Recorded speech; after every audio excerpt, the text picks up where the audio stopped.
Hello दोस्तों, welcome to steno study. ये dictation 80 word पर मिनट की है। डिक्टेशन स्टार्ट होगी 5 सेकंड के बाद।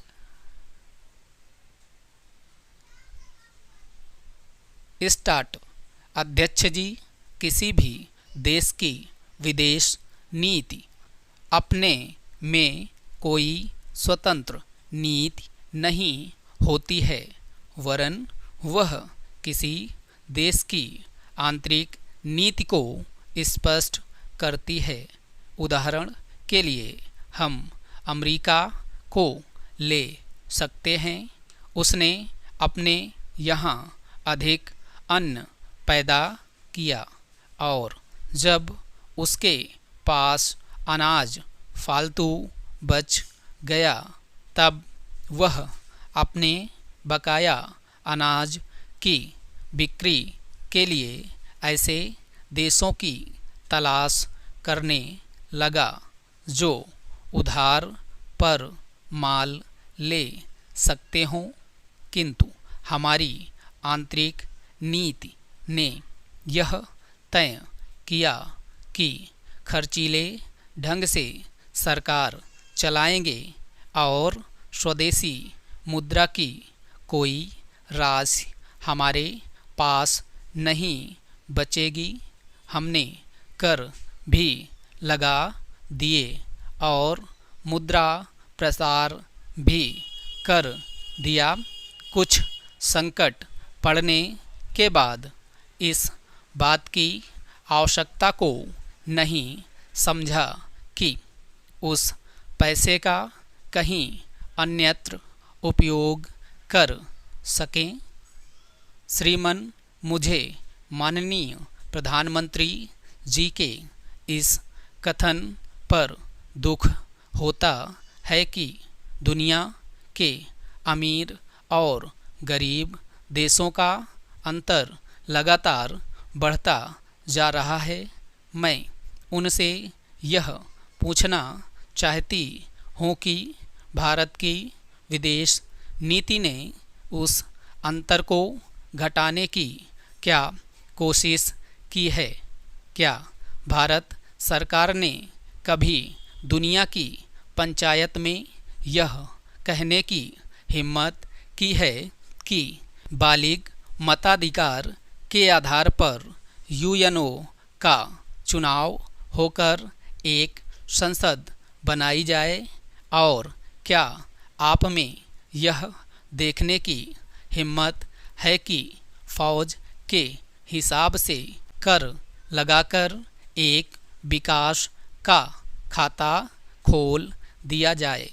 जो देश विकसित हैं, उनके मजदूरों का एक घंटा हमारे देश के मजदूरों के 100 घंटे के बराबर माना जाता है। क्योंकि उनके पास साधन हैं, इसीलिए यह अंतर और भी बढ़ता चला जा रहा है।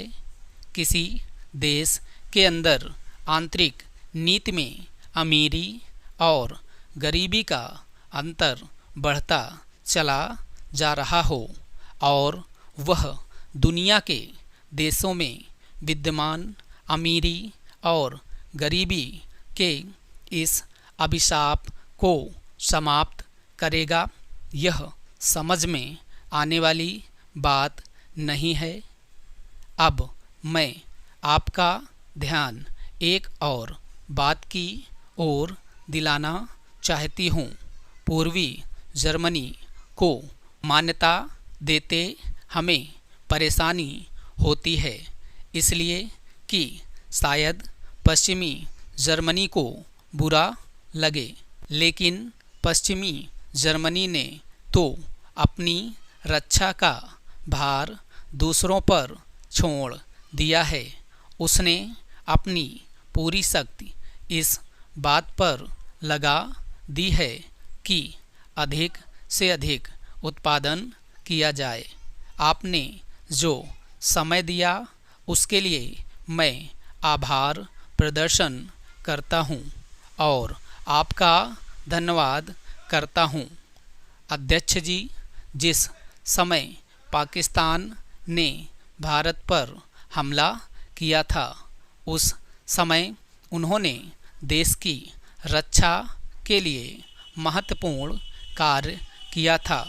इसके साथ ही मैं मंत्री महोदय को यह भी स्मरण दिलाना चाहता हूँ कि शायद उन्होंने इस पर ध्यान नहीं दिया कि इस बार जो राष्ट्रीय पुरस्कार मिले हैं उनमें रेलवे प्रशासन को केवल 2 ही प्राप्त हुए हैं, जबकि मैं ऐसा मानता हूँ कि हमारी सेना के बाद अगर किसी ने युद्धकाल में सराहनीय कार्य किया है तो वह रेलवे प्रशासन अथवा रेलवे कर्मचारी और अधिकारी हैं।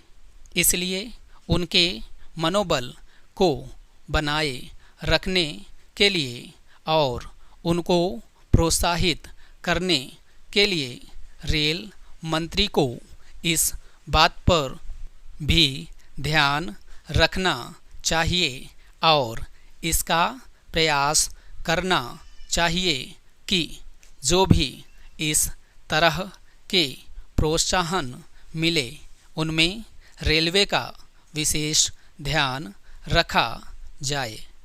रेल मंत्री महोदय ने अपने वक्तव्य में भी रेलवे कर्मचारियों की प्रशंसा की है या उनको प्रोत्साहन दिलाया है, लेकिन यह प्रोत्साहन शांति काल में भी बना रहना चाहिए।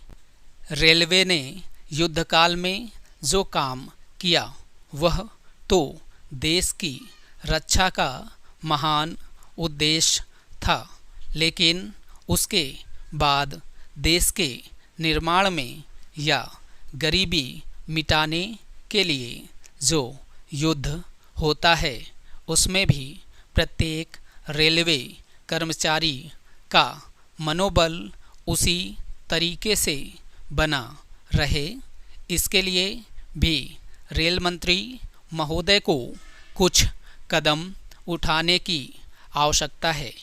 मैं ऐसा मानता हूँ कि वह किसी भी तरीके से करे, उनका तरीका कुछ भी हो, लेकिन उनको यह कहना चाहिए कि जितने भी रेलवे कर्मचारी हैं, जो भी रेलवे को मुनाफा हो उसमें वह साझेदार हों, चाहे आप उनको बोनस के रूप में कुछ दें, चाहे किसी और तरीके से दें, लेकिन हर वर्ग के रेलवे कर्मचारी को मालूम होना चाहिए कि यदि वह देश के निर्माण के संबंध में ठीक तरह से काम करेगा तो उसको पुरस्कार के रूप में